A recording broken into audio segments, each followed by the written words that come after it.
Join Lorekeeper Andy in a quest so grand.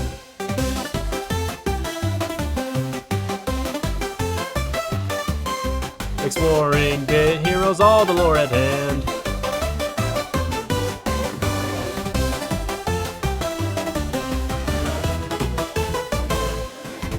From dungeons deep to bosses tall, with Lorekeeper Andy.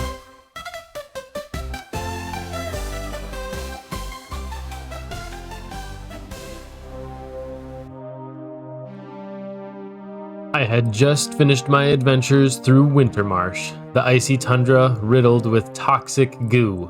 And as I was heading back to town, I was looking for a welcoming of a hero.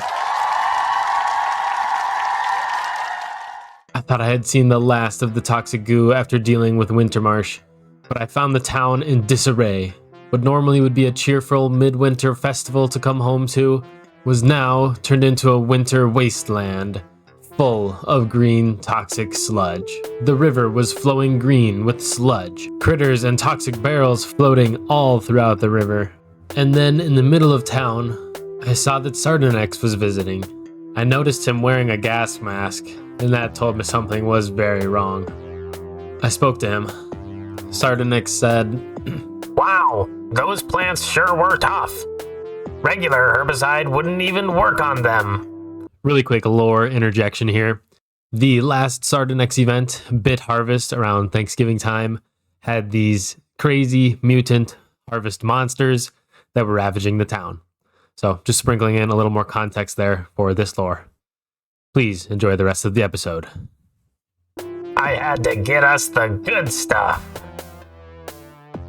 Okay, so the good stuff may have been too expensive. I found all this toxic waste in Wintermarsh, though, and thought, what's the worst that could happen?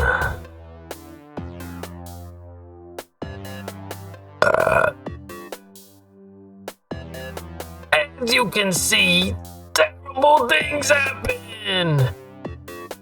Who would have guessed? I need your help collecting Melvin Lead so we can start cleaning up our mess.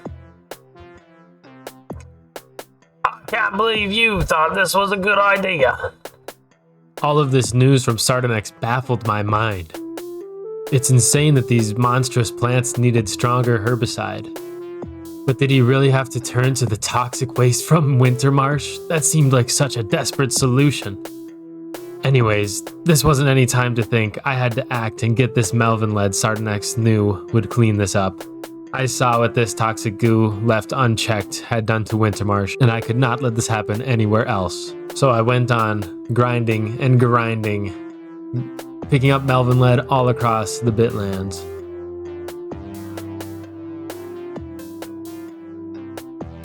I turned hundreds, if not thousands of lead into Sardinex, and he offered me some sweet rewards. With Melvin Lead in Sardinex's hand, I only hope now that he can stop the corruption that's spreading beyond Wintermarsh's borders, the toxic goo. Hey guys, so that was just a quick little Lorekeeper Andy episode. I wanted to cover the Sardinex event, especially because it was at such an iconic time in the series. As I'm leaving Wintermarsh, the toxic goo follows me back to town. I do want to call out a couple more things that happened during the Midwinter Festival 2024. And first I want to call out Googie Moogienz. As you can see, here is Googie Moogienz. He looks like a Googamans mixed with a green toxic Santa. And obviously you can see here he's holding that large bag of toxic waste.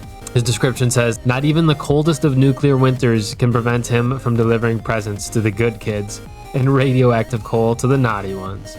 And then you can see all of his skills here: naughty coals, unstable restoration, freeze trap, uranium, and milk, which is awesome. And then ground zero, really just tying that theme to like nuclear and toxic and frozen winter. Really pretty much everything that Wintermarsh was, also with a little bit of a Midwinter Festival twist on his Santa outfit there. There was also some brand new cosmetic pets. There is the Savage Pet, who wears a hazmat suit, tying into the toxic theme. There is George, which is basically just a little gas mask guy in a Santa hat. I really like him. He does a little dance. Then there is Melton, which looks like basically a toxic goo version of a Melvin. And then we also have Cher-no-bills, which is just a toxic overflowing barrel with glowing sludge, obviously a reference to Chernobyl. And then there's also Bite Knot, who seems to be like a glowing blue, almost gas mask wearing little guy here. So I am left curious about what is going to come next. You know, perhaps later this year during Sardinex will come back and let us know how spreading Melvin Lead was able to clean up the toxic goo or not. So if you want to make sure to find out what comes next, make sure you guys are subscribed to the channel and checking out all my future videos. Thank you so much for tuning in, everybody. I want to take a quick second to thank all of my current channel members, Twitch subscribers, as well as my current stream boss, Persuade You. Thank you so much for supporting on stream. That's going to be all for this one, guys. Let me know your craziest lore theories in the comments. And until next time, take care and good luck with your grind.